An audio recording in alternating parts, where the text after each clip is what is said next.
జ్ఞాపకాలు. ఒక పుస్తకం ఉంది. అమెజాన్‌లో దొరుకుతుంది. ఆ పుస్తకం పేరు 'బర్న్ ఆఫ్టర్ రైటింగ్'.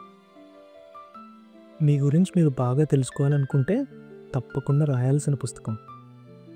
మీరు విన్నది కరెక్టే. చదవాల్సిన పుస్తకం కాదిది. రాయాల్సిన పుస్తకం. మీ గురించి ఎవరికైనా చెప్పాలనుకుంటే అది ఫిల్ చేసి ఎవరికైనా ఇచ్చేయండి. అది మీ బయోగ్రఫీ కన్నా ఓ మంచి పుస్తకం అవుతుంది. ఆ బుక్ నిండా క్వెషన్సే.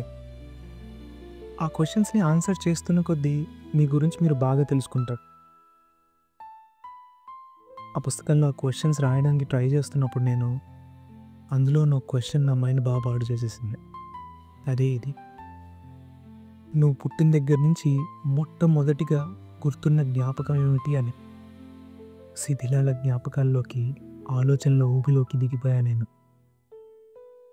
మొదటిగా బాగా బాధ పెట్టినవి గుర్తొచ్చాయి. తర్వాత జీవితాన్ని మార్చిన డెసిషన్స్ గుర్తొచ్చాయి.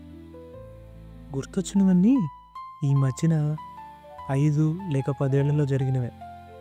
ఇంకా వెనక్కెళ్ళా. వెళ్తున్న దారిలో అనిపించింది 29 ఏళ్ల జీవితంలో నెమరు వేసుకుంటే మిగిలినవి గంపెడి జ్ఞాపకాలేనా అని. మట్టి తవ్విన కొద్దీ బంగారం రాదు కదా. మధ్యలో రాళ్ళొస్తాయి, తర్వాత నీళ్ళొస్తాయి. అది కూడా దాటుకొని పోతే అదృష్టానికి బంగారం, ఇంకా తవ్వితే వజ్రాలే. నాకు కూడా అంతే. రాళ్ల బదులు చేరని మైలు రాళ్ళు, నీళ్ళ బదులు కన్నీళ్ళు. అంతా అయిపోయిన తర్వాత దొరికింది మెల్లిగా నేను మర్చిపోతున్న బంగారం, నా బాల్యం. ఇంతకీ ఆ మెమరీ ఏంటో చెప్పలేదు.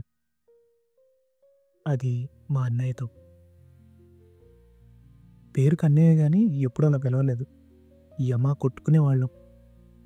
ఎంతంటే మా ఇద్దరిని హాస్టల్లో వేస్తానని అమ్మా నాన్న బెదిరించే అంత. మేము తన్నుకుంటుంటే మా ఇంట్లో ఉన్న అన్ని దిండ్లలో దూది బయటకు వచ్చేది. అలాంటిది నేను ఎల్కేజీ చదువుతున్న రోజుల్లో అనుకుంటాను. నేను స్కూల్ నుంచి ఇంటికి నడుచుకుంటూ రాను అని మారం పెట్టి రోడ్డు మీద కూర్చుండిపోయాను. అప్పుడు మా అన్నయ్య నన్ను వెనకాల మోసుకుంటూ స్కూల్ నుంచి ఇంటి దాకా తీసుకొచ్చాడు. అప్పుడు అతను సెకండ్ క్లాస్ అనుకుంటా. ఆ సంఘటన ముందు ఇదివరకు జరిగినవేం గుర్తులేవా అంటే లేవు అని కాదు, ఉన్నాయి. కానీ ఏవో లీలగా అవి నిజమో కాదు అనే స్ట్రెయిట్ లైన్ మీద అటు ఇటు కాకుండా ఉన్నాయి. అంతకుముందు మేము కొట్టుకోవడం నాకు తెలీదు. తర్వాత ఎప్పుడు కొట్టుకోవడం ఆపేసామో కూడా గుర్తులేదు. ఇప్పుడు మాత్రం కొట్టుకోవట్లేదు. అప్పుడు అనిపించింది మసకబడి మాసిపోయేంత వరకు మనసుకు పట్టిన కొన్ని అందమైన మరకలే జ్ఞాపకాలని. మనల్ని ముందుకు తీసుకువెళ్ళేవే ఆలోచనలు, వెనక్కి తీసుకెళ్ళేవే జ్ఞాపకాలు. రెండు టైం మెషిన్లే. అప్పుడప్పుడు ఎక్కి తిరిగి రండి, తప్పులేదు. ఇంతకీ మీ మొదటి జ్ఞాపకం ఏంటి?